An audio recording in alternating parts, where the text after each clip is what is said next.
just now breaking the wall, and it is blowing like crazy.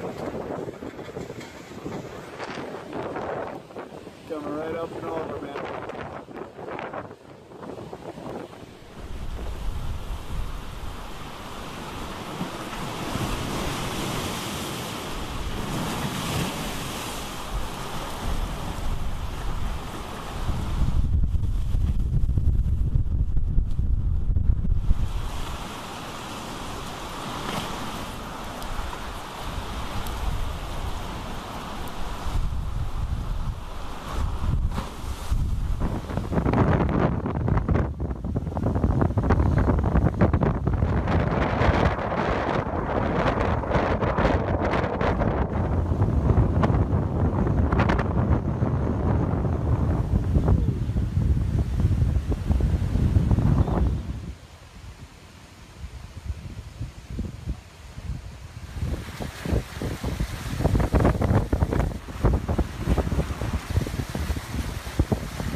Good day, everyone. I'm Andrea Mitchell in New York, where Hillary Clinton still recuperating at home.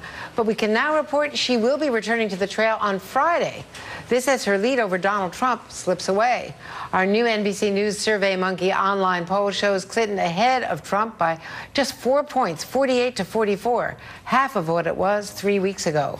And in a four-way matchup, Clinton is only 2 points ahead of Trump, with Libertarian candidate Gary Johnson taking 11%. Today, Trump is back on the trail as his running mate, Mike Pence, meets with fellow Republicans on Capitol Hill and answers questions about his recent David Duke comments. For all the world, I have no idea why this man keeps coming up. I mean, Donald Trump and I have denounced David Duke repeatedly. I'm also not going to validate the language that Hillary Clinton used to describe the American people. Hillary Clinton wasn't talking about that bad man. She was talking about people all across this country who are coming out in record numbers to stand by Donald Trump. Again today, David Duke talked about you specifically. Are you concerned that there's something about the Trump-Pence candidacy in these political times and the rhetoric that's been used that draws them to you? Look, we live in a free country. And people of ill motives can associate themselves with politics. There are two people on the ballot here, Hillary Clinton and Donald Trump. One of them is going to be president of the United States of America. And I would submit to you, this is all a distraction. NBC's Kelly O'Donnell is on Capitol Hill, where she was talking to Mike Pence. Kelly, how does this play out? Well, for Governor Mike Pence, this is a test of how he can maintain himself, his style, his way of campaigning, and knowing these sorts of questions would come. He does not want to use some of the harsher language of this political season and does not want to embrace in any way the specific language that Hillary Clinton used. So asking him to concur on whether or not David Duke or some other figure like that is deplorable put him in that sort of spiral of appearing as if maybe he didn't fully denounce and him not wanting to embrace. So that's sort of where we're at here.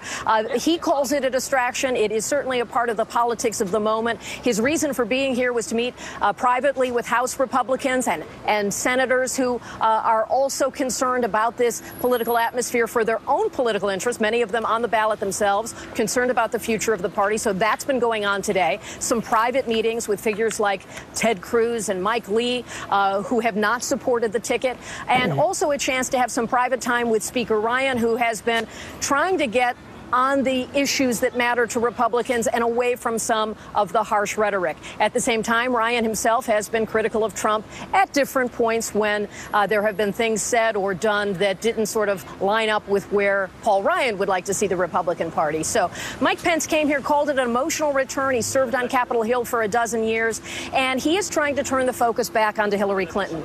So answering the questions, but taking every chance to put pressure on her, calling on her to apologize for the deplorables comments and saying she wasn't talking about David Duke or a figure of that notoriety, saying that she was talking much more broadly about their voters. And that's what they will try to hammer away at, to say that Hillary Clinton was not treating voters with respect and that these voters need a voice, and that being the Trump-Pence ticket. That's what they're trying to argue. I'm also told that this was a kind of a unifying meeting for Republicans here on Capitol Hill because it is the last one they will have before Election Day in November. So they went over money and polling and kind of the lay of the land, an important piece for them, but also one to get that face-to-face time with Governor Pence. Andrea? Kelly O'Donnell, thank you so much. And Donald Trump, the candidate himself, will be in Iowa this afternoon before heading to Pennsylvania for a speech on the costs of child care, along with his daughter Ivanka. This as Trump continues to exploit Hillary Clinton's gaffe, saying that half of the Trump supporters could be put, quote, into the basket of deplorables. Joining me now is Trump's campaign manager, Kellyanne Conway. Kellyanne, thank you very much, and belated congratulations. We haven't chatted since you took the job. Andrea, thank you very much. It's very kind of you. I appreciate it. And we've got the health care issue front and center. Yes. We're told that Donald Trump is going to be, talking to Dr. Oz tomorrow. Let me play you what Brian Kilmeade had to say on Fox News Radio today with Dr. Oz about the way Dr. Oz is approaching this interview, which is supposed to be giving details of Donald Trump's health.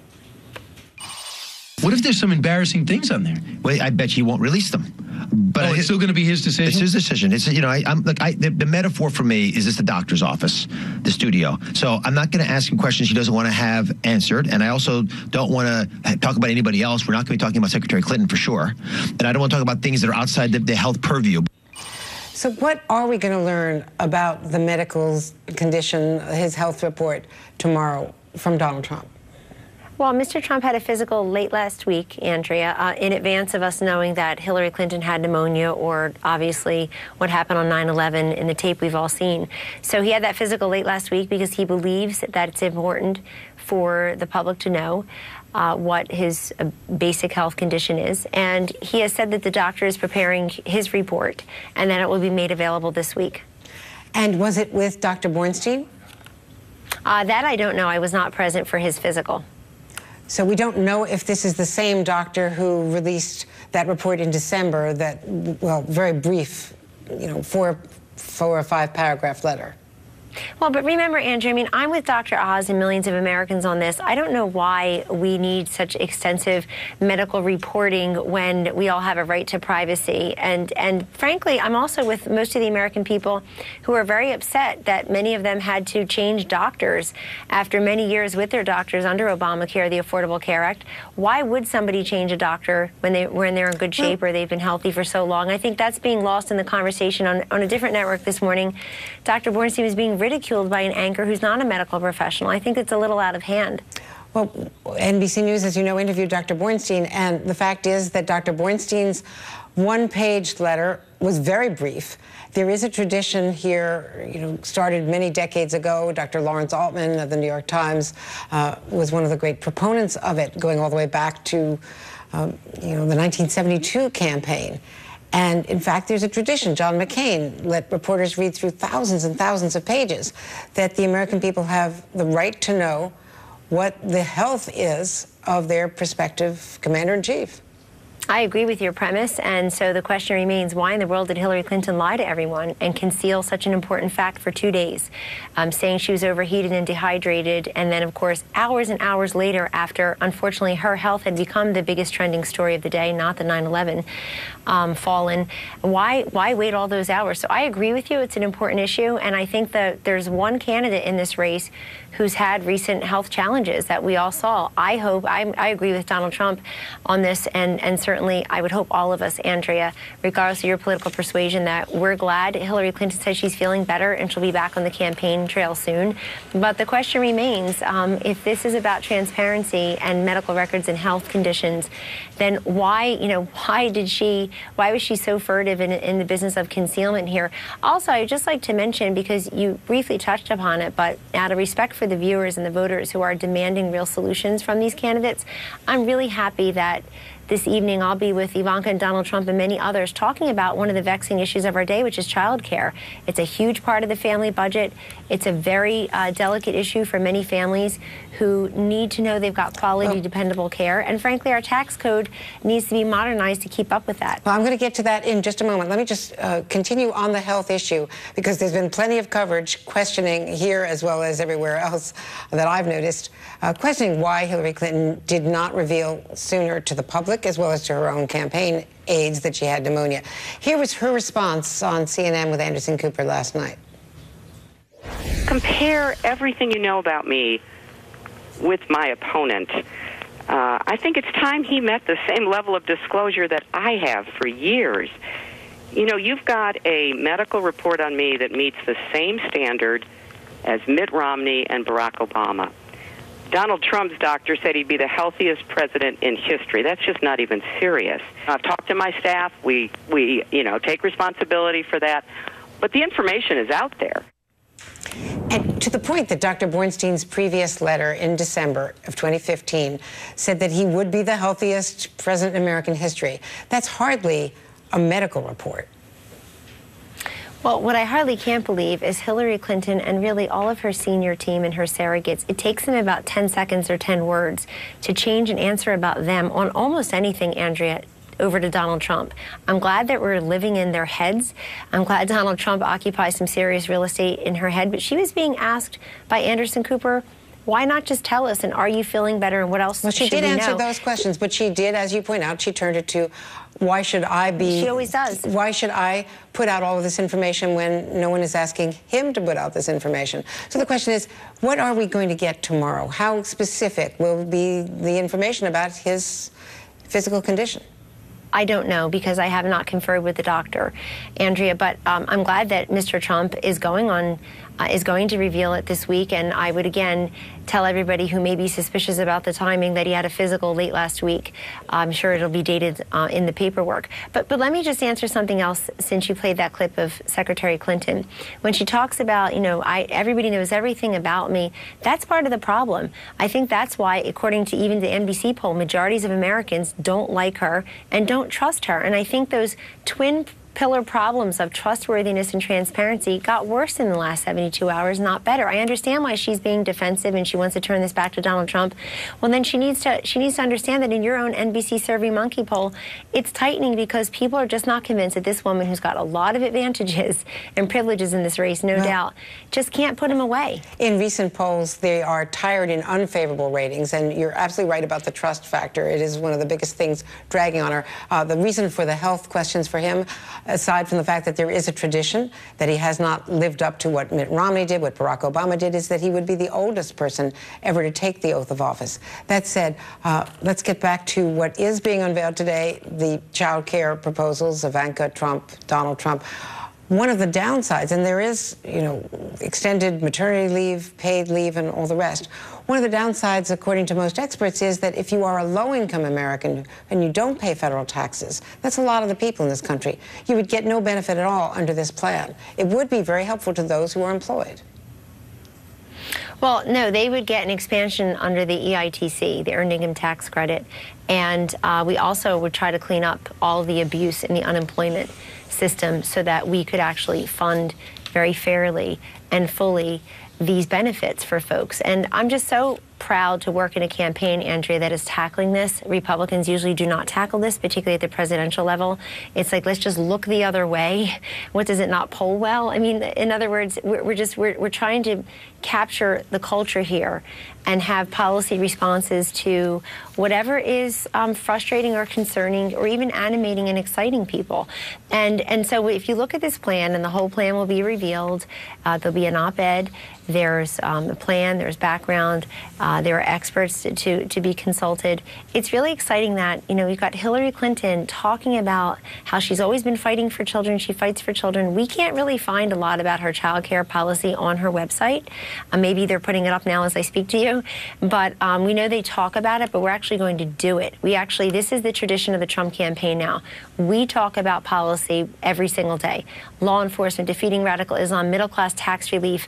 We'll be talking about what's next after Obamacare soon. We talked about school choice and charters last week, the military yesterday. Today is child care. So we're always doing something to answer those questions that voters legitimately have, Andrea, which is, what will you do as Commander-in-Chief? What will you do as President of the United States? Hillary Clinton told us a couple days ago she doesn't want to be President of all the people. She has, I think, a privileged scorn for tens of millions of Americans in her terrible comments. But we also agree with the second part of her unfortunate comments, which is that there are millions of Americans that are, quote, to quote her, quote, desperate for change. They're desperate for change because this administration, of which she's been a part, has not addressed the economic woes of all Americans, and certainly has done very little to help people meet the needs of quality, dependable child care. Let me ask you about that child care society. issue and the fact that in the latest Washington Post ABC poll, 60% of Americans believe that Donald Trump is biased against women and minorities. Doesn't that show that your campaign has a major problem with these parts of the electorate, with women and minorities? Yeah. Those people must read the Washington Post. But in any event, so of course we're going for all voters. And we go to places where Republicans don't traditionally go, right into the black churches, down to Louisiana to help, over to Mexico to meet with the president, then up the same day in Arizona to give a speech on immigration. So we're vying for all votes, not just, I really feel like Tim Kaine's comments after Hillary Clinton's comments made it worse on Saturday morning. It doesn't even sound like they had basically conferred, but he said she doesn't need to apologize because there are some votes that we're not going to get Really? That's how we're looking at people? We're looking at them as voters and not human beings and not as Americans? That's not a very unifying message. I think the Democratic parties, you know, in the past, they've been really successful in elevating and indeed electing folks who ran on unity, like Bill Clinton and Barack Obama and JFK. And now it's a very divisive sounding way to try to capture all Americans. I realize her fat cat donors on Wall Street really yucked it up and had a good old time at the expense of hardworking Americans. But let me tell you something, Andrea, whenever Hillary Clinton is seen in her own words and can't blame her, quote, political enemies, the vast right-wing conspiracy, it's bad for her because that's her own tape. And I respectfully disagree when people characterize what she said as a gaffe. She was reading prepared remarks, and she had said it previously.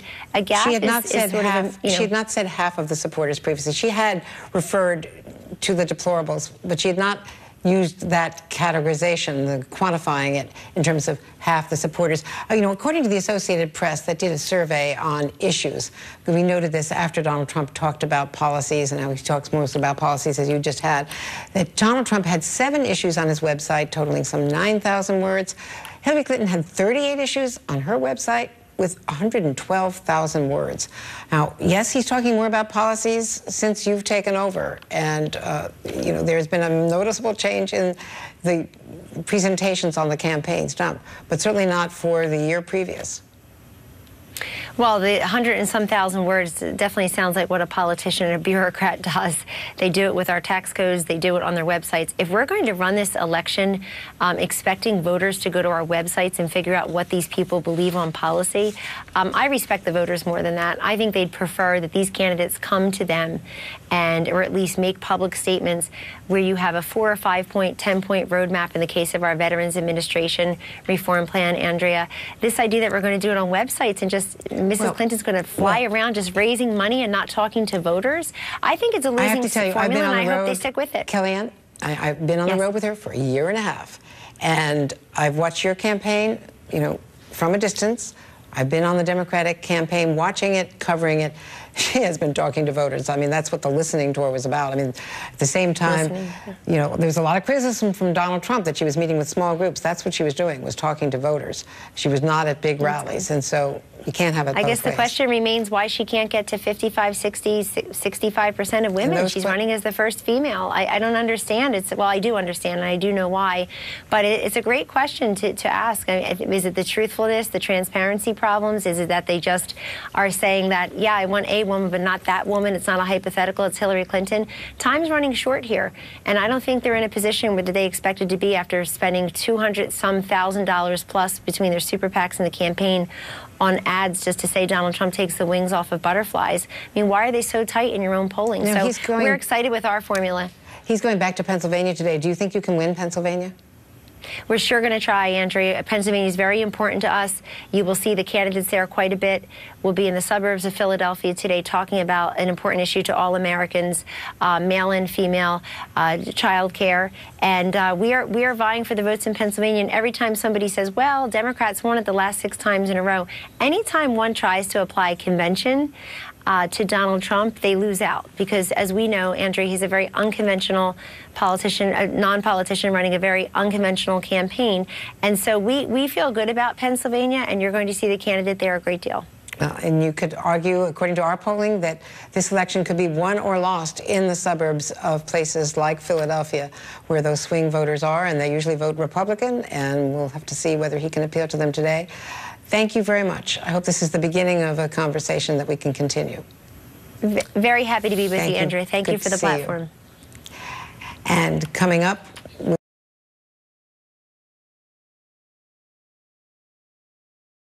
hello and welcome to Crosstalk, where all things are considered. I'm Peter Lavelle.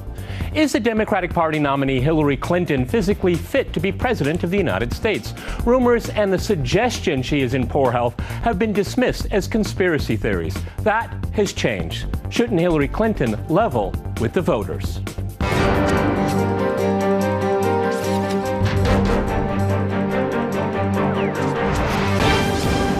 to Crosstalk Campaign Clinton. I'm joined by my guest, Philip Giraldi in Washington. He is a former CIA counterterrorism specialist who is now executive director of the Council for the National Interest and writes for The American Conservative. Also in Washington, we have Doug Weed. He is a presidential historian and a former White House advisor to 2 American presidents. And in New York, we cross to Rob Taub. He is a political pundit and journalist contributing to the Huffington Post. All right, gentlemen, crosstalk rules in effect. That means you can jump in anytime you want, and I very much encourage it.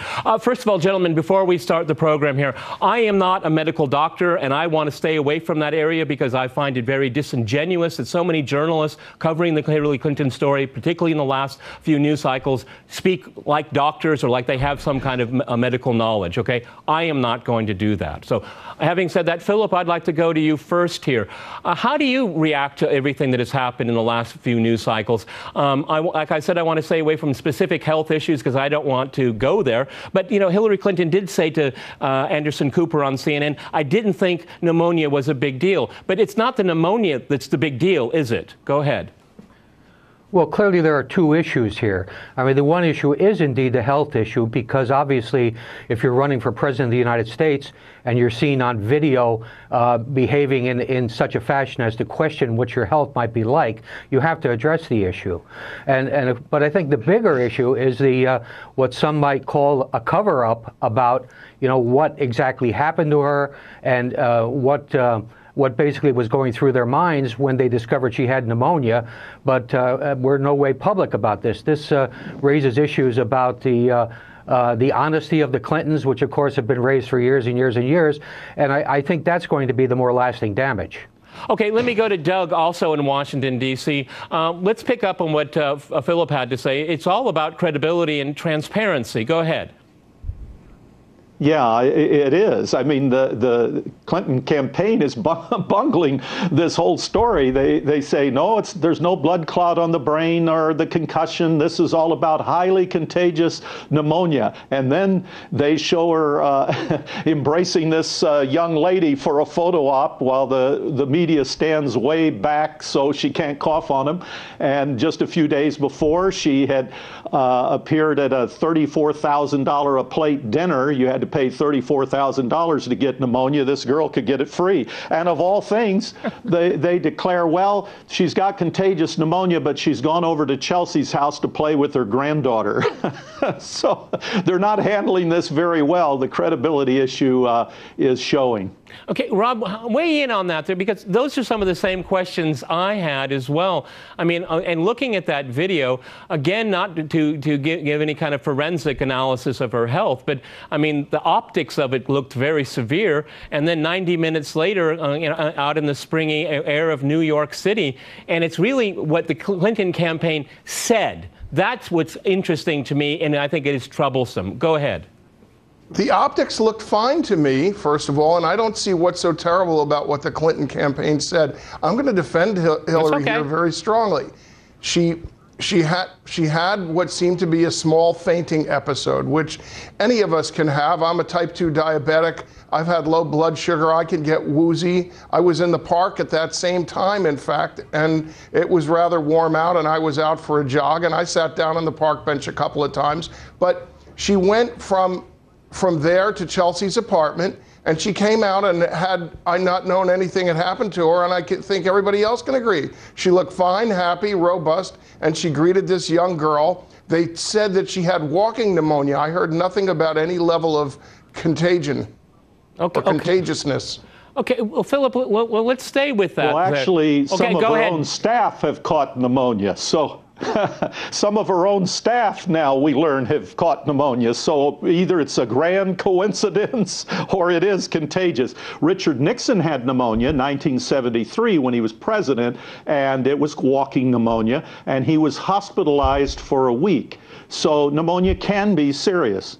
Okay, Philip, one of the things that I've taken away from this campaign is that the scrutiny that the Clinton gets from the mainstream media, particularly corporate media, they give her very often a pass. And I watched the coverage, particularly on CNN, and I thought it was just a lot of softballs there. Again, I'm not going to address the health issue here, but how the campaign is dealing with it. Hillary Clinton can't remember when she was getting some kind of security interview. She can't remember what happened to email.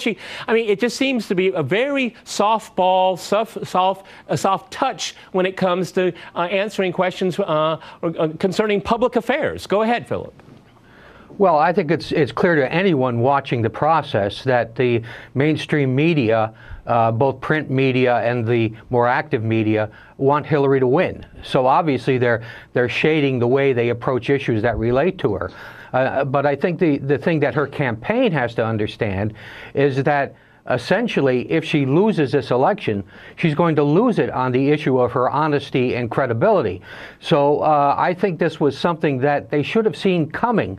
As Doug mentioned, pneumonia is no joke. My doctor advises me to get, I'm about the same age as Hillary, and my doctor advises me every year to get the pneumonia prevention injection because he says at your age, my age, her age, pneumonia can kill you. Many people at our age level die of pneumonia. So it's a serious issue, and I think that her campaign was certainly remiss in not realizing that this thing would come out sooner or later and that they would look foolish or worse as a result of their actions. Okay, Doug, I mean, if we could rewind this entire episode, wouldn't it have been better for the campaign, the Clinton campaign, to say, hey, our candidate has pneumonia, walking pneumonia, a virus, whatever their story is, and she's going to take a couple days off because she's had this very grueling process. And you know what? When you look at Trump and you look at Hillary Clinton, that is a grueling thing. I don't think I could keep up with that kind of pace. That's a lot of hard work here. But again, the issue of transparency, to say, hey, we need 2 days off to recover from some kind of ailment. Do you think that she would have been attacked for that? Because the sense of that there is a lack of transparency is what's causing this reaction against her campaign right now.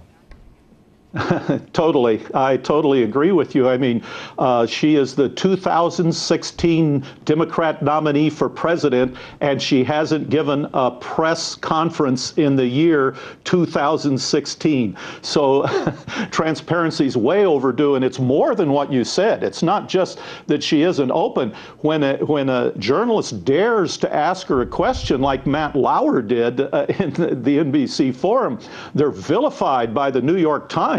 It's extraordinary. And the Clinton Foundation, which now we see has clear quid pro quo, isn't even mentioned. USA Today does a whole story on the Clinton scandals, doesn't even mention the foundation. So yes, it's a problem of transparency. Both candidates have problems, but this is pretty scary. As a historian, we've never had a president with this kind of corruption charges, a candidate who was elected president. We had Warren G. Harding as last year in office when some of these issues erupted, and especially after he left office. But we've never had anything quite like this. Maybe Charles Blaine. That's as close as we come.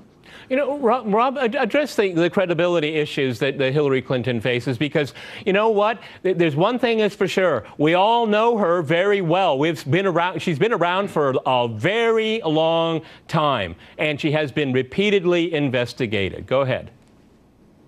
Well, first of all, I think honesty is the best policy, but I think had she not shown up to the 9/11 ceremony that morning, she would have been vilified. It wouldn't have mattered if she'd been run over by a truck. People would have gone ballistic over that. So I understand why she made the choice not to say anything.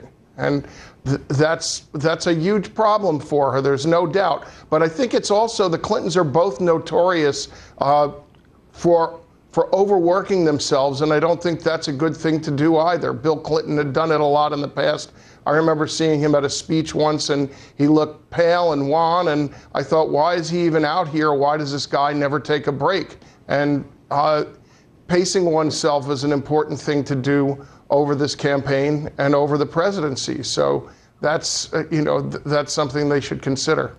Philip, the entire Clinton clan are notorious for their protection of privacy or lack of transparency here.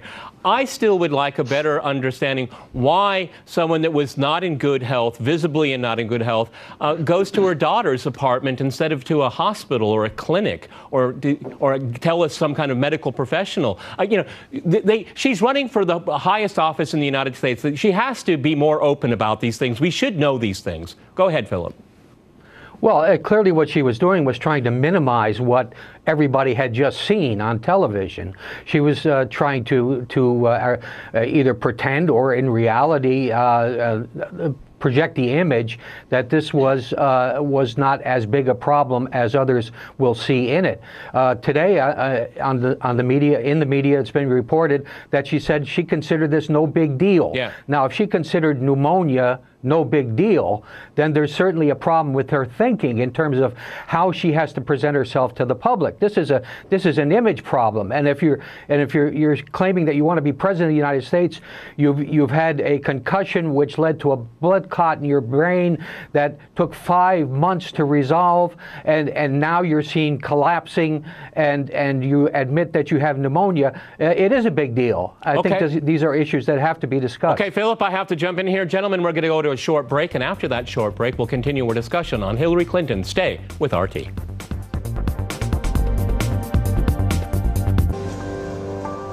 Welcome back to Crosstalk, where all things are considered. I'm Peter Lavelle. To remind you, we're discussing who is fit to be president.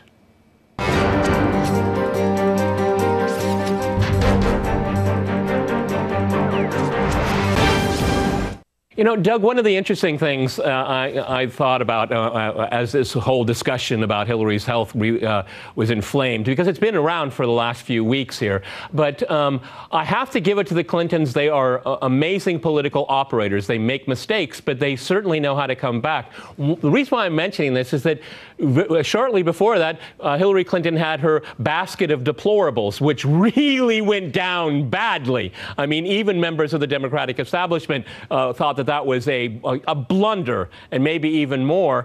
And then within the course of a few hours, the entire news cycle is turned upside down and inside out, and we're talking about something very different, like on this program. Go ahead, Doug.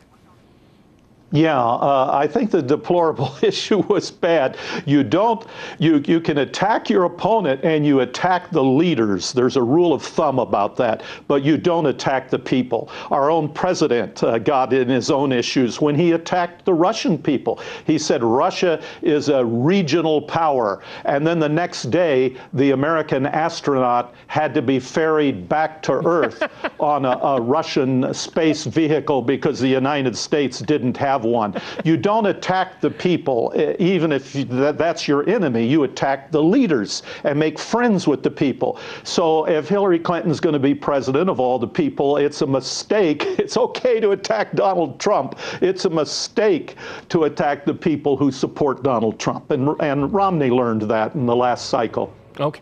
You know, Rob, one of the things that recently we've come out from the Clinton administration, I'm sorry, the Clinton campaign, is the criticism of the media, saying that there's this alternative media, this vast media conspiracy against her. I mean, we heard that from Bill Clinton during his administration, but Hillary Clinton actually said that herself when she was First Lady. Is this a trope that she likes to recycle here? Because I get the impression she thinks everyone's conspiring against her, including Vladimir Putin, first and foremost, because some people don't like her. Well, that's called politics.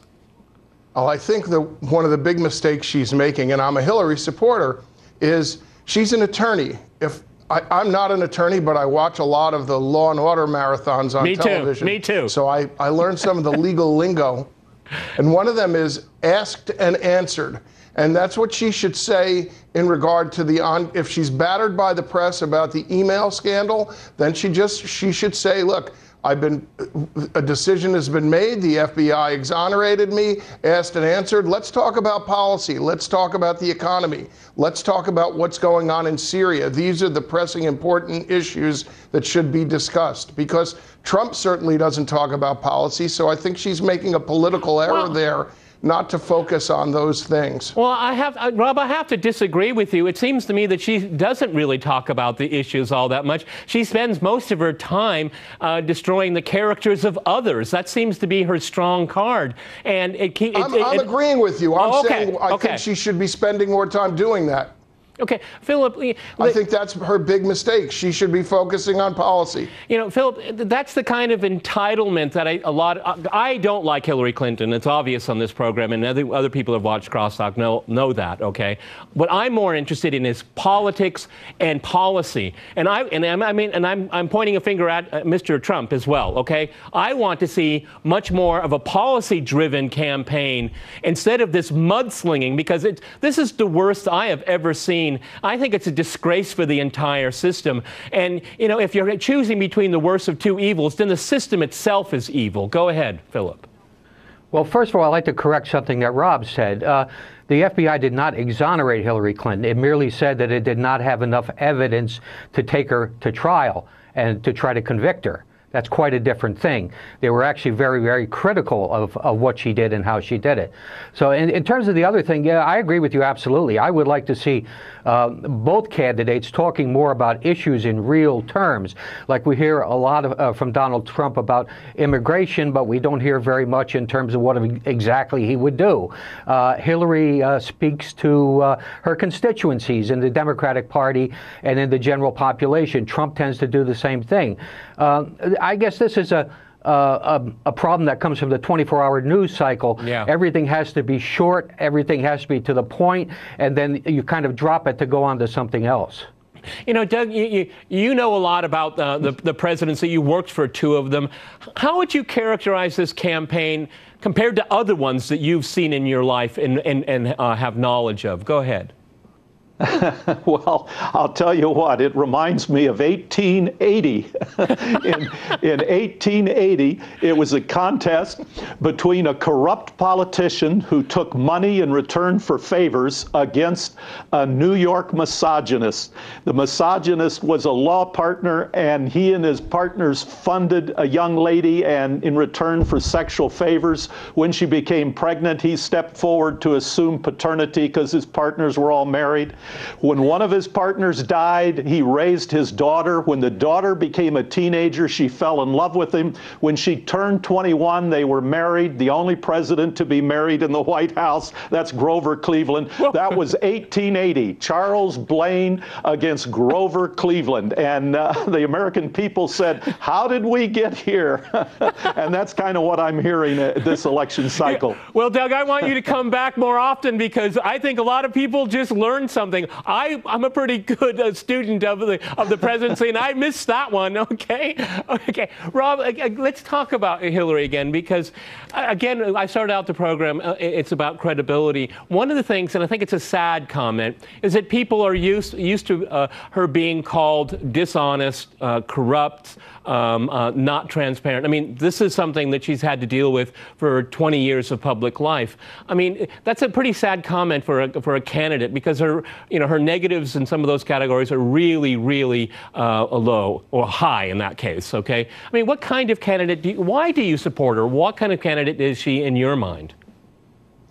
I think that I try to put aside the personal aspects of it and look at her experience in government, what kind of president her husband was, and that she understands bipartisanship, which I don't think our existing president does at all. And I think that's what we need. And I think Trump would be nothing but partisan. And I think Hillary Clinton would work also in conjunction with her husband, who happens to be a great politician and understands how our government works. And I think that she would bring us to center and make things happen and make deals, which is what the job of the president is. I think it's just the opposite. I think it's her experience that disqualifies her, and that it's not about partisanship, it's about money. I mean, Gilbert Choudhury, the Lebanese Nigerian businessman, gave $1.5 million to the Clinton Foundation. Hillary Clinton was Secretary of State. She wouldn't declare the Boko Haram as terrorists. The Al-Qaeda condemned the Boko Haram. President Obama asked her to declare them as terrorists. She wouldn't do it. They threatened to kill our ambassador, but Gilbert Chogari owned the biggest hotels in Nigeria. It was bad for tourism. Only when she left office did John Kerry and Barack Obama declare the Boko Haram as terrorists. That's not experience. That's the Lannisters always pay their debts. That's telegraphing to people. If you get us money, you figure out how to get it to us legally and safely, we'll take care of you. I don't want someone with that kind of experience Philip, to be president. You've written some pretty stinging comments about Hillary Clinton in the last few months. And you talk about policy. So let's talk about Hillary Clinton as a policy president. Go ahead. What would you see happening? Well, I see two very poor candidates out there. And the critical difference that I note is that Hillary Clinton is the war candidate. Yep. Hillary Clinton, in all of her speeches, basically is ready to confront Russia, is ready to confront Iran, is ready to put pressure on getting rid of Bashar al-Assad. She's a war candidate. She wants to arm Ukraine. She wants to provoke Russia. She wants to provoke China. To me, that is the fundamental difference. As I say, I see two poor candidates, but I will vote against Hillary Clinton because I am against nuclear war. Is that one way to put it? I'm against a candidate that basically is going around the world, as John Adams put it, looking for dragons to slay. We don't need that in the United States. Doug, weigh in. What kind of candidate do you see in Hillary Clinton? Go ahead. Well, I'm a historian, so I'm objective, but I have to say I'm leaning to Trump because I see him as the class clown. I don't like what he's saying about the fat girl across the room, but I love the fact that he's disrupting the class. He talks about going to the lowest bidder, which would take it away from the oligarchy in the United States, which is destroying our country. The last two presidents, we've seen this huge transfer of wealth to a tiny percentage of people. And I see even the Bernie phenomena as even the idea of socialism is kind of the poor man's way to game the system. They can't get money from the Federal Reserve like the big shots, but they'll get you to pay for their rent and their education. And so I like Trump because I think he's disruptive and he's unpredictable. And that's what we may need right now to break out of this terrible corruption that we're in as a country and a society. Okay, Rob, I'll give you the last word there. Do you want to react to any of that? We're almost out of time. Well, I'm going to agree with a lot of that. I do think Trump is the class clown. He says things that are often true. The problem is he has no idea or solution about how to address them. But I am against big government. Peter Thiel wrote a really wonderful op-ed piece on the Washington Post recently and talked about the Manhattan Project and how the government was able to do that, how much it cost, how many workers we had, and compared it to today's healthcare system, which when launched, we couldn't even build a website despite spending $500 million on that. Rob, I'm sorry, I have to jump in here. Gentlemen, we've run out of time. Trump is stirring up in people. We've run out of time. I'm really sorry. Many thanks to my guests in Washington and in New York. And thanks to our viewers for watching us here at RT. See you next time, and remember, crosstalk rules.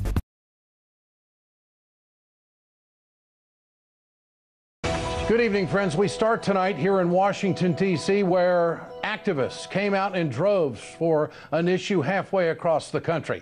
The Dakota Access Pipeline is making headlines after the Obama administration stepped in to block construction on one section of the project. A local native tribe has been protesting the pipeline for fear it would damage their water supply and go over sacred lands.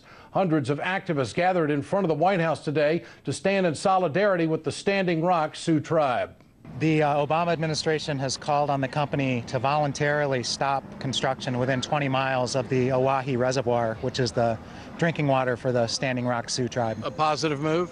Oh, it's huge, but the tribe and its attorney from Earth Justice has, indicated they'll ask the judge for a written order that will make that binding, not a voluntary request. But so delayed, but far from over. And the Indigenous Environmental Network, the Standing Rock Sioux tribe, Honor the Earth, they all indicate they're not going anywhere legally or at the encampment until this thing is permanently canceled. Bernie Sanders was the featured speaker at today's event. I had a chance to catch up with the senator, and we had a few words. Way to go, Bernie. I am sorry I didn't get back. Working on a book and been. Senator, let me ask you, what do you think the chances are of stopping this pipeline? Well, I think this is an issue that is gaining more and more support all over the country. It's the issue of climate change, the need to transform our energy system, not build more pipelines. And it is also the issue of standing with the people who have been exploited, whose treaty rights have been abrogated for years. And I think we got a shot at this, and I'm going to do everything I can. Okay. Any thoughts on the campaign right now? This is my interview, buddy. Any thoughts on the campaign? No, not right now. You don't want to talk about it? Not right now. Okay? Okay. Thanks, Senator. Okay. Senator Sanders quiet on developments tonight, and a spokesperson for Hillary Clinton's campaign says she'll resume travel this Thursday. Clinton's illness and absence from the campaign trail hasn't helped her numbers at all. The latest numbers have her leading Donald Trump by just 2 points, and some are wondering if she has the strength and stamina to lead the country. Former DNC Chair Don Fowler has said it's time for a contingency plan should Clinton's condition get worse. So where does the Hillary Clinton campaign go from here? For more on this, let's turn to Emmy Award-winning journalist David Schuster. And I want to point out that David tweeted out yesterday, the first to be on this story. He wrote, if Hillary Clinton withdraws every indication now, the committee will vote to replace with Biden. And so the Bernie Sanders team scrambling. David, good to have you with us tonight. Good to see you. Good to have you on. Ed, always a pleasure to be on with you. Thank you. You know, this Senator Sanders did not want to talk about the campaign. And that is the first time Bernie Sanders has never wanted to talk politics with Ed Schultz. And I think this story might have something to do with it. Your thoughts on what's unfolding behind the scenes? Well, what's unfolding behind the scenes is that, first of all, there's something of a panic at the Democratic National Committee about whether it is just pneumonia, as the Clinton campaign suggests. And because the Democratic National Committee, from Donna Brazile and all the rest, were completely blindsided by this, the Clinton campaign, the people who knew, didn't bother to call anybody at the DNC. It was simply they had to find out from the media. So a lot of people at the Democratic National Committee, who they may like Hillary Clinton, but they're not sure what to believe with her, they're now thinking, gosh, she's done it again. What else could possibly be going on here? So there have been a flurry of emails and phone calls and discussions about exactly what Don Fowler was suggesting, making sure that everybody who would be part of a committee decision, if Hillary withdraws, that they know what the process would be. And now that they know what the process would be, the sense from people who would be part of those decisions, they've been telling myself and other journalists now that if there was a vote, the vote would be for Joe Biden. It would not be for Bernie Sanders. And clearly, Senator Sanders didn't want to inject himself into that tonight, because that was my forthcoming question. How could it not be Bernie Sanders after the superdelegates that he collected? And we are speculating if by chance something happens to Hillary Clinton in the line of not very good health. Well, and it gets down to the arcane bylaws at the DNC. Most of the general counsel, the lawyers at the DNC say that if it goes to a committee decision, if the nominee withdraws after the convention, then the committee votes, and there has to be a preponderance, at least 50% of the members would have to vote on this. However, Ed, it's been so interesting to hear some of the supporters for Bernie Sanders, and perhaps a lawyer might argue this at the DNC. Bernie Sanders' language at the convention was to suspend the rules. He didn't use the language where he was simply turning over all of his delegates. So the Sanders team would argue, and they will argue if Hillary actually decides to get out, they will argue that no, it should go to the person who has the runner-up number of delegates. So expect a huge battle between those two camps, again, with the establishment and the Democratic National Committee shaking their head and wondering, what is Hillary Clinton up to? Isn't there some deserving in this arena after all the work Bernie Sanders did? A lot of people like Joe Biden, but wouldn't they be running the risk of turning some people off for the lack of fairness? Well, and that's exactly the calculus. Would you turn off more people if you decide to go with Joe Biden? Would you turn off more Bernie Sanders supporters than you would gain from perhaps Republicans or independents who might be going with Trump, who might think, okay, well, Joe Biden's a better alternative than Trump, but Bernie Sanders is too far to the left. That's the calculus that at least the establishment is making, that they think Joe Biden would be a net gain for them. I'm not so sure they're right. I think Bernie Sanders, if he's bypassed, there's some strong indications that the Democratic support for Biden or anybody else would tumble very badly. And I think we can go so far as to come to the conclusion that this conversation would probably only spur the emotions in Hillary Clinton to be even more determined with this kind of going around. But the fact of the matter is that DNC officials are having the conversation. David Schuster, great to have you with us tonight. Thanks so much. Thanks, Ed. Take care. You bet. Witnesses are refusing to testify on Capitol Hill about Hillary Clinton's emails. Brian Pagliano was a no-show at today's House Oversight Committee hearing. He's a former State Department computer specialist who set up Clinton's private email server. Pagliano has told the FBI in the past that there was no successful hacks on the private server. 2 officials from Platte River Networks attended the hearing but refused to testify. Once Clinton left her position as Secretary of State, Platte River Networks maintained the server. Witnesses who did testify were grilled by House committee members on whether the FBI treated Clinton's email case fairly. Was this case different? I think this case is different in a lot of ways. Here's the problem, Mr. Herring. It's not supposed to be.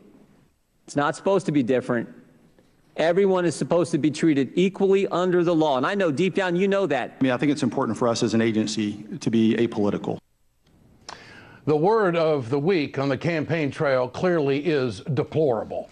And now Mike Pence is getting attention for his comments. Donald Trump's running mate is refusing to call former KKK leader David Duke just that, deplorable. Pence says neither he nor Trump wants Duke's support, but Pence isn't bringing out the D word. He says he doesn't want to validate the language Hillary Clinton used. Let's bring in our political panel tonight. Taryn Rosenkrantz with us tonight, former managing director of the Democratic Congressional Campaign Committee, and conservative commentator Ernie White with us tonight. Well, here we go. Taryn, I want to ask you first.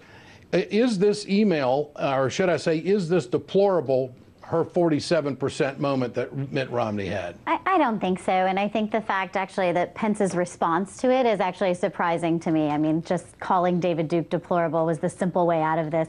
I mean, his running mate Trump has called people pigs and fat and, you know, made fun of anyone under the sun. Just seems like this was that moment for him to kind of really distance himself. And instead he just sort of embraced that fact and said, oh, you know, I want to be the nice guy, when that really doesn't ring true when the rest of the campaign from them has been so negative, you know. And does the Democratic base, those strong liberal supporters, and there is a real dislike for Donald Trump and a disrespect for him as well, is there an element of truth in what she said? And do you think it will fire up the base, whether it's half, 3/4, whatever? I don't know, but there doesn't seem to be a lot of liberal pushback on this. Well, because I think that fundamentally Donald Trump has embraced this hate movement. You know, he is really trying to create that across the country with people and to try to bring out what I feel is the very worst in people. I mean, that's why we keep hearing over and over again this love Trump hates, you know, and we're trying to do that because I think that people do feel like we're tapping into really negative emotions. We're talking about things that really are deplorable with deplorable people, and we're not, we need to be Ernie White, now Mike Pence is in the crosshairs of the media because he wouldn't use the word deplorable. What's your take on this? You know, Ed, everything she just said was deplorable. All she did was just bash everybody in the Republican Party. That's what you just did. You just sat there, and that's what the Democrats always do. All they do is just simply make fun of us. You got black people like me. You've got every nationality out there supporting Donald Trump simply because we want freedom, because we do want to see America great again. We don't believe America's great again. When you look at the black community in the inner city, America is not great. When you look at the Latino community in the inner cities, America is not great. Our schools are not great in those inner cities. The Democrats have only one play, and all they do every single time is bash us. If you go to a rally, a Trump rally, all you see are Democrats who are trying to hurt us, who are actually turning over cars out here in Los Angeles, bashing us, causing riots. When you see a Democrat, when you see them at their rallies, you do not see any Republicans giving them the finger or trying to start a riot. So again, this is their play card. This is what they do, and she did exactly what the Democrats do and sit there and call us deplorable. So I guess because I believe in freedom, because I believe in children being born, because again in the black community, you want to respond to this? Well, that's absolutely absurd, and I think everyone knows repeatedly, we've seen that over and over and over again, we've had this kind of inexcusable behavior by Trump supporters, and I think that the majority of Americans have seen that and really felt like this was actions, and I don't think that there is a lot of Democratic misbehavior at these rallies that has really shocked people. It has been Trump from the beginning. Are you comfortable? It has not been. Are you comfortable, Taryn, that Mike Pence and Donald Trump have distanced themselves from David Duke? I don't think they have at all. And what I do think you want them to say? Well, I do think we need to say that he's deplorable. I think that we do need to condemn. So that's the bar. Ernie, your response to that? Absolutely. You know, again, this is America, and if somebody wants to be hateful, they can be hateful. I'm not going to sit there and support anybody who is a KKK member, just like the Democrats, they support KKK members who become senators and actually give them big parties and actually throw big funerals for them. So again, this is ridiculous when we're talking, this is what the Democrats do. All they can do is try to divide this country, black and white, hate and not hate. Well, we're covering Ernie because Hillary Clinton, we're covering it, Ernie, because Hillary Clinton said it. Right. And then she partially walked it back. She said she regretted using the word half. I'm not talking about. I'm talking about our guest over here. All they do is bash us. And we should wake up and we should vote and make sure that Hillary Clinton does not win this election. All right. I know that you think that the email issue isn't going to go anywhere because you've said that before on this program. But what does it say to you that there are two people that were directly involved in the server that took the fifth today? Again, it's amazing that somebody is guilty because those who are directly involved in the server, like Pagliano, he's directly involved because he's the one that looked at all these emails. So he has already broken the law, committed felonies. And what do? We allow him to take the Fifth Amendment. In other words, he should already be in a jumpsuit, in an orange jumpsuit, right there with Hillary Clinton. They have broken the law. But again, it appears that the law is different for Hillary than it is for the rest of America. Well, the Clinton campaign has maintained the position, and so has Hillary, that she's had full disclosure on this. Trump wants to know where 30,000 emails are.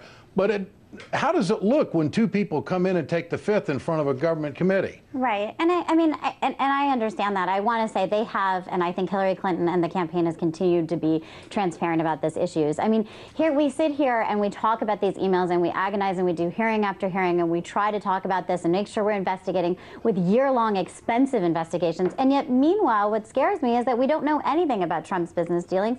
We still haven't had the tax returns. Had the Republicans not been so dogmatic about this committee and going after it, we would have never known that they were going to take the fifth. And where there's smoke, there's fire. I mean, is that fair to say? I mean, don't we have? I mean, they are allowed legally to take the fifth. I mean, and that's something, But public perception. Right, but is perception is not always reality, and let's be true. Final comment, Ernie. Got to run. Yep. But the reality is 30,000 emails were deleted, and there's freedom of information. The public has a right to know what was on those emails. They're gone forever. Okay. Taryn and also Ernie, great to have you with us tonight. I appreciate your time.